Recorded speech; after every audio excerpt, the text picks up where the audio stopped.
Hi viewers! வாழை மீன் குழம்பு எப்படி வைக்கலான்னு பார்க்கலாம். அதுக்கு என்ன செய்யுங்க, ஒரு அடுப்பில ஒரு காய்ஞ்சிட்டு வச்சுக்கோங்க. எண்ணெய் ஊற்றிட்டு தாளிச்சதுக்கு கடுகு, வெந்தயம், கருவேப்பிலை ஆட் பண்ணிக்கோங்க. அதுக்கப்புறம் செஞ்சுக்கோங்க வெங்காயம், ஒரு பச்சை மிளகாவையும் ஆட் பண்ணி என்ன செஞ்சுக்கோங்க, நல்லா வதக்கி விட்டுக்கோங்க. இது வதங்கிட்டு இருக்கும்போது ஒரு 5, 6 பூண்டு பல்லையும் நான் செஞ்சுக்கிறேன் இது கூட ஆட் பண்ணி அந்த எண்ணெயோட வதக்கிக்கிறேன்.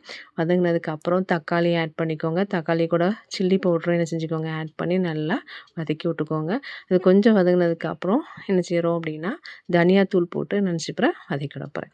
இது நல்லா வதங்கட்டும். அந்த எண்ணெயோட வதங்கிட்டு இருக்கும்போது நான் என்ன செய்கிறேன்னா, ஒரு எலுமிச்சை சைஸு புளி எடுத்து அதை என்ன செஞ்சுக்கிறேன், கரைச்சி இது கூட நான் என்ன செஞ்சுக்கிறேன், ஊற்றிக்கிறேன். ஊற்றுனதுக்கப்புறம் அந்த புளி இது கூட என்ன செய்யணும், நல்லா கொதிக்கணும். கொதித்து வெந்து வந்துகிட்டு இருக்கட்டும். நம்ம என்ன செய்ய போகிறோம்னா, இதுக்கப்புறம் நம்ம இதுக்கான மசாலா ரெடி பண்ண போகிறோம்.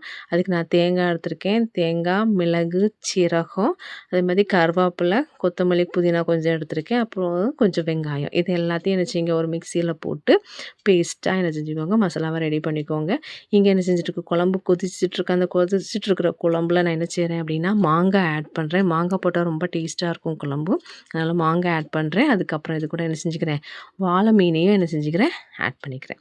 ஆட் பண்ணி நல்லா என்ன ஆகட்டும் அப்படின்னா, குழம்புல இந்த வாழை மீன் வெந்து வரணும். அதுக்காக என்ன செஞ்சுருக்கேன் அப்படின்னா, மூடி போட்டு நல்லா வேக வச்சுருக்கேன்.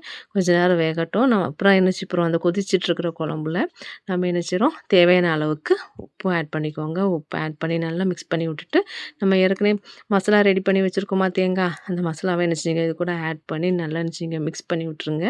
மிக்ஸ் பண்ணி விட்டீங்க அப்படின்னா, டேஸ்டியான வாழை மீன் குழம்பும் ரெடி. நீங்கள் வீட்டில் கண்டிப்பாக என்ன செய்யுங்க, இதை ட்ரை பண்ணி பாருங்கள். ட்ரை பண்ணி பார்த்துட்டு என்ன செய்யுங்க, எனக்கு கமெண்ட் பண்ணுங்கள், ஷேர் பண்ணுங்கள், லைக் பண்ணுங்கள். நீங்கள் எனக்கு சப்ஸ்கிரைப் பண்ணுங்கள். தேங்க்யூ.